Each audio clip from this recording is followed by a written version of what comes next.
Assalamu alaikum everyone, this is Dr. Kamaluddin Khan. I am a consultant cosmetic surgeon by profession, and today I am at Aesthetic Care, and I am going to discuss a case which is not common at all. Usually ये हमारी पाकिस्तान की सारी populations पे apply नहीं होता. कुछ population ऐसी हमारी पाकिस्तान की है जिसमें ये प्रॉब्लम होती है, और हमने एक केस अपने सामने रखा हुआ भी है. मैं आपको शॉर्टली दिखाऊंगा भी. पाकिस्तान में कुछ ऐसी कम्युनिटी है, हज़ारा कम्युनिटी या कुछ अफगानी लोग ऐसे हैं जिनके आइज़ की क्रीज प्रॉपर नहीं बनती. इंटरनेशनली भी ये प्रॉब्लम आपको देखने को मिलेगी. अगर आप इस्लामाबाद में कुछ कोरियंस या चाइनीज़ लोग देखेंगे तो उनकी आईलिड क्रीज प्रॉपर प्लेस पे नहीं बनती.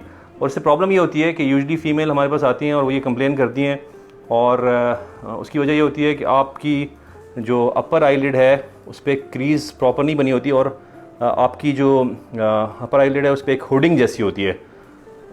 उससे यूजुअली फ़ीमेल में प्रॉब्लम इस वजह से होती है क्योंकि फ़ीमेल चाहती हैं कि उसके ऊपर वो कुछ मेकअप शेकअप करें, और आप समझें कि फ़ीमेल में तो नाखून भी एस्थेटिकली इम्पॉर्टेंट होता है.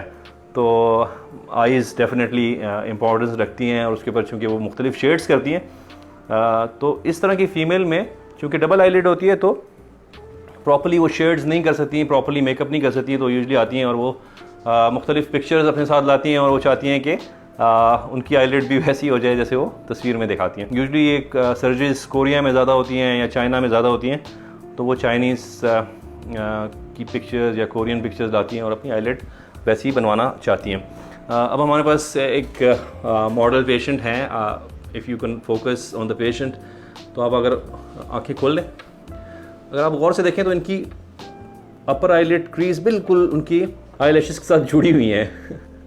और इस तरह के पेशेंट्स में हम करते ही हैं कि वो डबल आईलिड सर्जरी हम परफॉर्म करते हैं. अब आँख खोल के रखें अपनी. अब आप देखें गौर से कि ऊपर वाली आईलिड की क्रीज उस लेवल पे नहीं है जिस लेवल पे यूजुअली हमारी कॉमन पॉपुलेशन की होती है. अब इस तरह के पेशेंट्स में हम क्या करते हैं कि हम डबल आईलिड सर्जरी परफॉर्म करते हैं, और दिस इज़ काइंड ऑफ ब्लेफरोप्लास्टी. और ये ब्लेफरोप्लास्टी एट यंग एज है. यूजुअली ब्लेफरोप्लास्टी जो है हमारी पॉपुलेशन में, जो हमारे एशियंस या आप इस तरफ की बरसगीर की या सब कॉन्टिनेंट के लोगों में देखें तो हमारी आईलिड्स इस तरह की नहीं होती. हमें ब्लेफरोप्लास्टी की ज़रूरत एट ओल्ड एज पड़ती है, जब आप बूढ़े हो जाते हैं और आपकी आँखें जो है उनके ऊपर हुडिंग आ जाती है. तो ये चूँकि यंग एज में हुडिंग होती है, तो इसकी सर्जरी और जनरल ब्लेफरोप्लास्टी में स्लाइट सा डिफरेंस ये होता है कि वो ओल्ड एज में होती है और ये यंग एज में होती है, और इसमें एक स्टेप हम एक्स्ट्रा करते हैं जिससे हम वो क्रीज बनाने की कोशिश करते हैं. और बाकी स्टेप्स नॉर्मल ब्लेफरोप्लास्टी के स्टेप्स होते हैं, मगर इसमें एक आधा स्टेप एक्स्ट्रा होता है जो कि नॉर्मल प्लास्टिक सर्जन या नॉर्मल कॉस्मेटिक सर्जन जो ये सर्जरीज नहीं कर रहे होते वो यूजुअली इसको स्किप कर देते हैं, और ये स्किन क्रीज प्रॉपर्ली नहीं बन पाती. तो ऐसे कॉस्मेटिक सर्जन्स, ऐसे प्लास्टिक सर्जन जो यूजुअली ये प्रैक्टिस करते हैं, उनके इल्म में ये बात होती है. तो वो स्टेप फॉलो करते हैं, और स्टेप बड़ा सिंपल सा है कि हम जब डाइसेक्शन करते हैं पहले तो हम पेशेंट से पूछ लेते हैं कि उसको किस लेवल पे क्रीज चाहिए, क्योंकि उस क्रीज से नीचे पेशेंट ने मेकअप करना होता है. तो हम वो क्रीज ड्रॉ कर लेते हैं. इंसिजन ऑलमोस्ट सिमिलर होता है. उसके बाद हम नीचे जाके ऑर्बिकुलरिस ओकुलाई मसल्स को स्लाइड सा रिसेक्ट कर देते हैं, और नीचे जाके ऑर्बिटल सेप्टम को खोलते हैं. ऑर्बिटल सेप्टम के नीचे फैट जो होती है, फैट भी स्लाइटली इन पेशेंट्स में ज़्यादा होती है, तो वो फैट हम निकाल देते हैं. फैट निकालने के बाद नीचे जो एक मसल है जिसको लेवेटर एपोनेउरोसिस कहते हैं, और वो आई को खोलने या बंद करने में मदद देता है.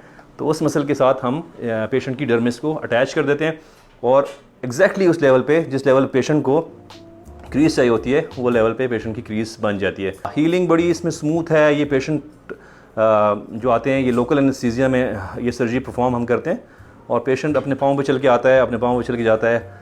पेन बहुत कम होती है. पेन इतनी होती है जैसे आपको एक मच्छर काट ले. स्लाइट सी stinging, bee stinging kind of pain होती है. आपकी ड्यूरिंग सर्जरी किसी किस्म की डिस्कम्फर्ट नहीं होती.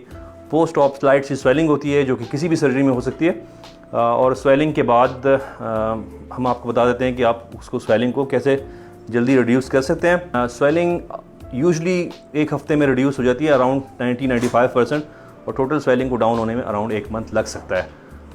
उसके बाद एक हफ़्ते के बाद हम स्टिचेस आउट कर देते हैं, जनरल सा मसाज बताते हैं और पेशेंट की क्रीज एक्जैक्टली उस लेवल पे चली जाती है जिस लेवल पे वो चाहता है। और ये सर्जरी बहुत अच्छी है, इसमें किसी किस्म का कोई कॉम्प्लिकेशन के चांसेस ना होने के बराबर हैं और कॉस्ट इफेक्टिव भी है। Thank you very much for watching this video. This doctor Kamaluddin Khan signing off. Thank you very much.